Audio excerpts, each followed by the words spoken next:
Well, little did I know that me mentioning my relationship with Sophie was going to draw so much attention. And apparently he wanted to know about it. And I want to preface this by saying that I want to tell it like it is, okay? So there's going to be some language in here. And I thought about, well, maybe I can clean it up and do this and do that. I'm not going to do that. I want to tell you exactly how it happened, what happened, and use the language that was there. So if you a little bit faint at heart and you don't want to hear things like that, I'd get out right now if I were you. It's a hell of a funny story, but you know, it's your prerogative. You know, I don't want to offend anybody on this show, that's why I do these special segments like this, so I can get a little bit more colorful and tell you a little bit more about what actually happened, how it happened, and when it happened, and all that. And it's not a reflection on the talent that's on the show. So that being said, let's get started with Sophie.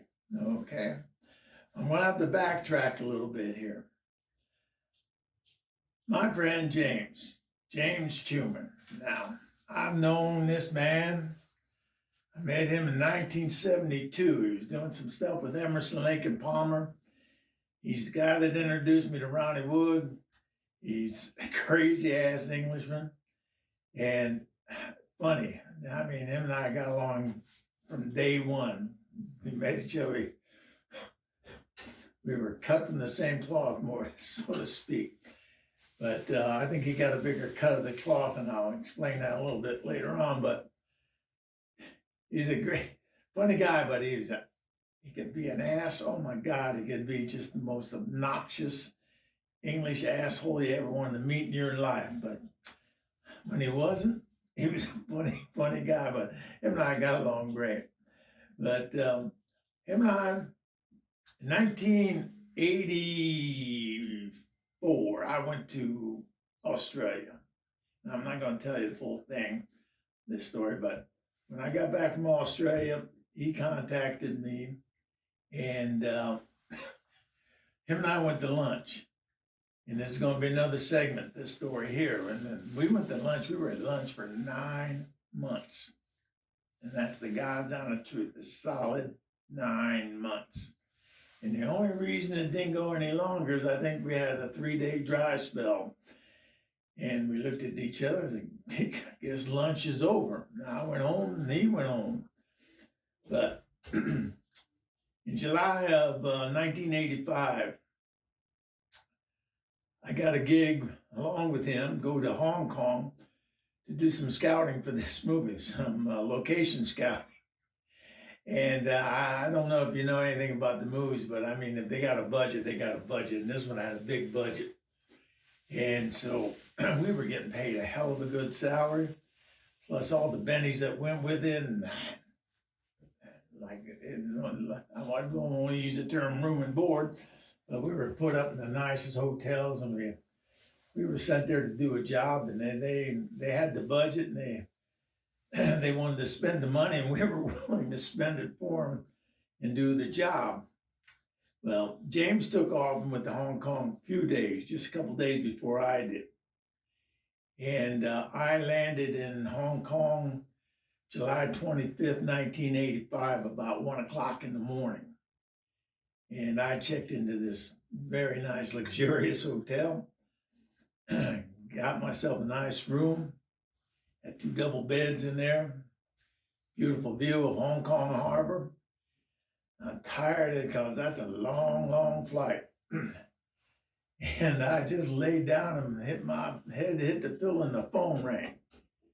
And it was James. And this is what I heard. He says, "What kind of room you have? What do you got?" And I said, "Well, James, I got a room. I got a double bed in here." And he goes, go down and get a 2-bedroom suite." I said, "Really?" He goes, "Yeah, and I'll call you back at this number in a half an hour." Okay, so I went down there and got the room, got a 2-bedroom suite, and went back up my room, waited for the phone ring. And then sure enough, about half an hour, 45 minutes later, the phone rang. I gave him the number of the 2-bedroom suite, and I went down there. And I'm in there, and all of a sudden, there's a knock at the door.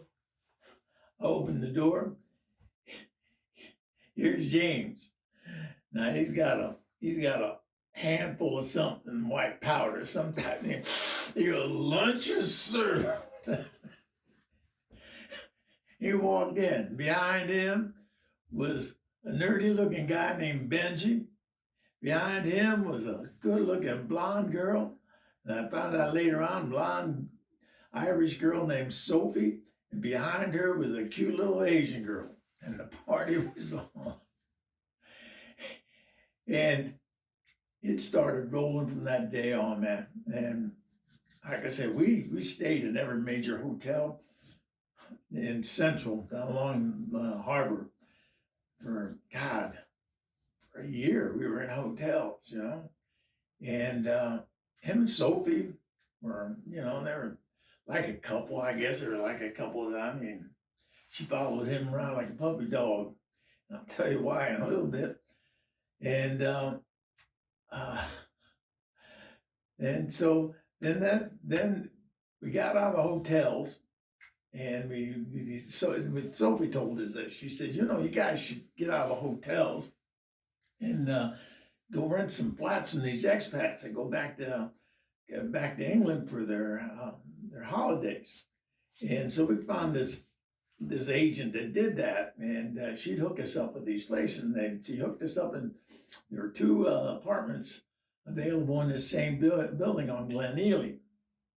And so one was a penthouse apartment, one was 2 floors below. So I got that penthouse apartment off a flip of a coin. And it was nice. I mean, a view of Hong Kong and the harbor and all that. It was fantastic. You go up on the roof, and it was just, I mean, you had a 360-degree view from the roof, and it was just phenomenal. You know, we were up there. It's a nice area. The governor's mansion was off to the right. We found a little bar right around the corner, and the foreign correspondence club was right there. So it was a very ritzy neighborhood. And like I said in the first or second segment that I told you, I'm going to recap a little bit. You know, Sophie would come over, and her and James would have these spats, and they were on again, off again. But so Sophie and I were great friends. I mean, we had a hell of a time together. It was strictly platonic between her and I. And that was the best way to keep that situation. And like I said, she used to bring all these girls over, man. And, you know, like, oh, Pelvis, he's so sweet. He's so nice. He no pressure, no nothing. Oh, Pelvis, I'm not the sharpest marble in the bag, but sometimes I can figure out a way to get, you know, you don't have to be the loudest bell in the church that we're be heard. You know what I'm saying there? And so I got a lot of girls. You know, had a lot of fun with a lot of girls over there. You know, I say you must think that, you know, why so many women? Well, I'm gonna tell you a little something here. I was just doing what my daddy told me to do, and later on in life, I found out that I misunderstood what he said. And what I mean there is, when I was a young man, my dad, the only advice he ever gave me, he says, son, I'm going to tell you something. If you want to be happy, you want to be rich, man, get a lot while you're young. Well, hell, real estate never entered my mind. You know, I took that in another direction. So, no, man, I was just a young man, and I was out there to have fun, you know, and that's what I set out to do, and that's what I did. You know, I don't have any regrets about anything. But anyhow, getting back to the story. So Sophie and I, we'd go places. I mean, she showed me things in Hong Kong, you know, like the poor man's barbecue down by, I mean, richest part of town. And you go down in there, and there's this poor man's diner down there, and it's all outside. And I mean, you could eat fresh fish, and I mean, they put a pot on the table, and there's a there's a flame in the center of the table. There's a fire going on underneath the flame. They set this pot on there, and it gets to boiling, and they bring all this fish over, this raw fish, and they put vegetables, and they bring vegetables, and you put it in that boiling water. Take that fish, pick it up with chopsticks, dip it in there, and it breaks apart. And like shrimp, you boil that shrimp for a few minutes, eat it, and they had all kinds of sauces and everything. And all the while, you're making a soup. And then once that thing's got whatever it wants in there, then they bring a whole bunch of noodles, and you have that. It's outrageous. And we get on a ferry and go over to Llama Island and do the same thing over there. I mean, she showed a lot of things. Go to Macau, go gambling over Macau. Outrageous. We went all over the place. And like I say, James, he was a dog, man. He was a dog more than I was. And so he'd go out with other girls and all this, and then it kind of upset Sophie. And but he didn't really care. And Benji, now let me get back to Benji. Now Benji, James met Benji there in Hong Kong, and Benji was a nerdy guy. I mean, he was just a nerd. But it was just, this was as computers were coming up, and I guess Benji had some brains on him, and he came up with some idea or invented something or whatever. But that boy just had made 10 million bucks. I mean, he got paid $10 million for something that he came up with. And he looked at James and I like Lewis and Clark of the Catching the Female world, you know, and we were going to guide him to the promised land. So Benji paid for everything there for a while, man. We go out at night, we go to the Volvo Club, and Benji spent, he was, because he never had any money and he never had any girls, and all of a sudden he's with James and I, and we're rolling, man. We're just rolling. And one night, little side story, we were walking out of the Predhomme Hotel, Benji and James and I, we see these two English girls. And in Hong Kong, if they weren't associated with the club, they were associated with somebody. Whether they were like Sophie, she was under contract at the Volvo Club, and but they were these freelancers that went around, and they all worked off of pagers. And so Benji sees this outrageous looking blonde girl on the phone. There were two girls, English girls, blonde, and he said, "Oh man," he said, "I like that one." And I said, "Go talk to her." He goes, "Oh, I don't know." I said, "Yeah." I said, "Hell, Benji, let me." So I walked over, and this is God's honest truth. Everything I'm telling you tonight is the truth, okay? It's a God's honest truth. It's unembellished, and it's uncensored. And I walked up there, and then the one that wasn't on the phone, I said to her, "Hey, my friend wants to get together with you later on." She said, "Well, who's your friend?" And I pointed over to Benji. And she said, "Okay." So she writes her name on it. I still remember it was Pam. And she wrote a phone number underneath it. And she says, what's your name? And I said, "My name's Pelvis." And she says, and the one on the phone, she put her hand over the mouthpiece, and she says, "Wow, that is ironic." She says, "I have a cockatoo named Elvis." And I said, "Well, that is ironic because we're looking for a pussy or two named Pam." How ironic can it get? So anyhow, getting back to the story. So let's get back to Sophie. So you know that Sophie hooked me up with a whole bunch of girls and this and that and all that, and boom. So we're going to get to the crux to the story right now. So one night, I hadn't seen Sophie in a while. One night, James is up in my place, and I said, "But you heard from Sophie?" He goes, "No. He mumbled that. Okay, well, whatever. And he walked up and he went into the bathroom, and the phone rang. And I said, "Hello?" And it was Sophie. And I went, "Oh, hey, Sophie." And he comes running out of the bathroom. And before he could wave me down, she says, "Rose, is James there?" And I said, "Yeah, he's right here." And he's going, "No." So I'm handing the phone. So he's on the phone. I hear him go, no, no, fuck, no, no, no, no, fuck, no, no, I'm no, no, no, no, no. Boom, and he hangs the phone up. And so what's that all about, man? And they go, no, no, nothing, no, no, no, no, no.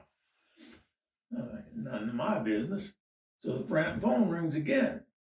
And I figured, I mean, as quick as it rang back, it had to be her again. It rang and it rang. And I go, you gonna get that? He goes, no, man, no, no. So when I went, hello, it was Sophie. And I says, she says, well, I need to talk to James. And I said, you want to talk to this girl? And he goes, no. And I said, he doesn't want to talk to you, girl. She said, I'm in trouble, Pelvis. She said, I'm in trouble. I said, what's going on?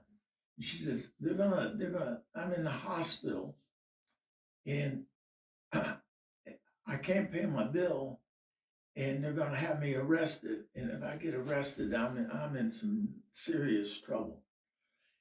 And I want James to pay for my hospital bill. And I said, I don't, I can't force him to pay.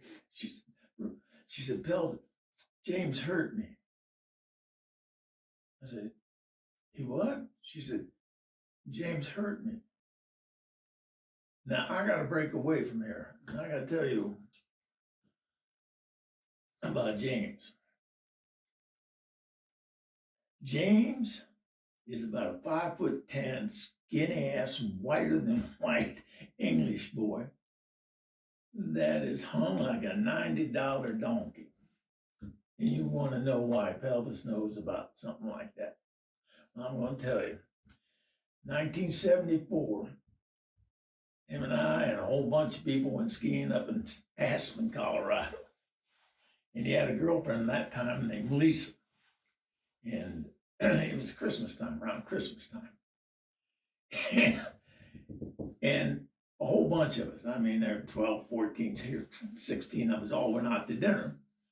And Lisa told me that she knitted him a cock sock. I really, no, I was an innocent man. I hadn't seen that dog since before that. And so, Pelvis being Pelvis, I started taunting him. I said, hey, James, what did Lisa give you for Christmas? And guys like that, they'll show that son of a bitch to everybody. They don't care. They're like girls that get a boob job. Girls with a boob job, they show those puppies to everybody. It's like they don't belong to them. They go, well, look, you want to see there they are. Well, guys, that happens. Like I don't show mine to anybody, but guys like that, they show them to anybody anytime. Well, he stood up at the end of that table with 14, 16 other people standing there, and he pulled that thing out. And not only did it have a knitted sock on it, it had a bell on the end of it. And he started dinging that bell and singing jingle bells until it got hard for him to sing, if you know what I mean. So getting back to Sophie on the phone, I said, did he hit you, Sophie? She said, no, Pelvis, he hurt me. Oh, my sweet Lord. I said, call me back in about 10 minutes. I hung up the phone and I looked at him and I went, you broke a Hong Kong hooker's pussy. You broke a Hong Kong hooker's pussy with that damn furniture mover of yours. I said, get over there and pay that bill. And he goes, no, man, I'm not going to do it. I said, James, I said, how did that happen? I mean, it wasn't like the first time you guys been together. How in the hell did that happen? He goes, it just happened, And I'm thinking because he just done something with Barry Gibb, the Gibb brothers down in Florida, and I'm thinking, well, maybe he had that song "How Deep Is Your Love" in his mind and went out to find out. I said, you got to do something. I said, man, that girl is somebody's property here in Hong Kong, and that's the way it works. See, the girls are sponsored over there, and they treat them really well. But what happens is they recruit them from all around the world, and they come there and they pay for everything. And they get these girls all dialed up, and they put them in a nice place to live and everything. They've got it made. It's not like a sleazeball operation, especially like with the Bowl Club. They treat these girls like they should be treated. But when they bring them over, it costs, if you want to use the word pimp, it costs the people that brought them over money to do all this, okay? And so the girls make a minimal amount of money until they get back, plus, there's some exorbitant interest or whatever, their money. And once that's achieved, once they pay back all that money, then the girls can make some really good money. And that's why Sophie was there, all right? So I said to her, somebody's going, if that girl goes to jail, I said, she's going to get it. They're going to do something with that girl. And if they find out you're the one that broke it and wouldn't pay for it, I said, we can't afford to have this on her. We can't do that, James. You got to get over there and pay. No, I'm not going to do it. The phone rings. Sophie, I said, where are you at? And she told me the name of the hospital. I said, I'll tell you what, Sophie. I said, I'm going to come over there and I'm going to pay that bill. I said, are there people around you right now? She said, they've got me in the administrative office and they're just about to call the police. I said, so there's a lot of people around you? Yeah. I said, I'll tell you what, I want you to say this out loud. My boyfriend is coming over to pay the bill. He'll be here in a few minutes. And she did it. She said it out loud. I said, I'll be right there, okay? I got to run by, pick up some money, and I'll be there. So she told me how much the bill was, and it was a lot. But I said to him, look, if you're not going to take credit for breaking a Hong Kong hooker's pussy, I'm going to take it, okay? Everybody in this world gets 15 minutes of fame. Well, hell, I'm going to take this 15 minutes from you, okay? And I did. I went over there. It might have been all in my head, but I walked in there like, yeah, that's right. I'm the guy who done that, Yeah, I'm that man. I'm the guy. This is me. Yeah, I'll be glad. I'm sorry it just happened, but here's the money. But I'm the guy, all right? And I wheeled her out of there in a wheelchair. And like I say, it might have been all in my head, but I wanted every second of that 15 minutes of fame. So in my mind, people in Hong Kong saying, I'm a legend. I'm a legend in Hong Kong. So, all right. So that's what happened there. And what happens with Sophie is that she, I don't know exactly how that happened to her, and I didn't get into any details with it, but it happened. And so what she did is she went into work, and they can do a couple different things in that job. They can either escort or they can, prostitute. And so she went into escort. And the sad thing about that for me is that they sent her as an escort. They sent her down to Singapore. And that was the last time I saw the girl, and I saw her a couple times after the hospital, but, she called me up and told me what was going on. She's going to Singapore. And that was it. So I hope this wasn't anticlimactic for you, and wasn't too gross for you, but that was my story about Sophie. All right. Now, if you really pressure me, I can tell you some stories about that 9-month lunch and curl your hair. But this is old Pelvis saying goodbye, and thank you for indulging me. Peace.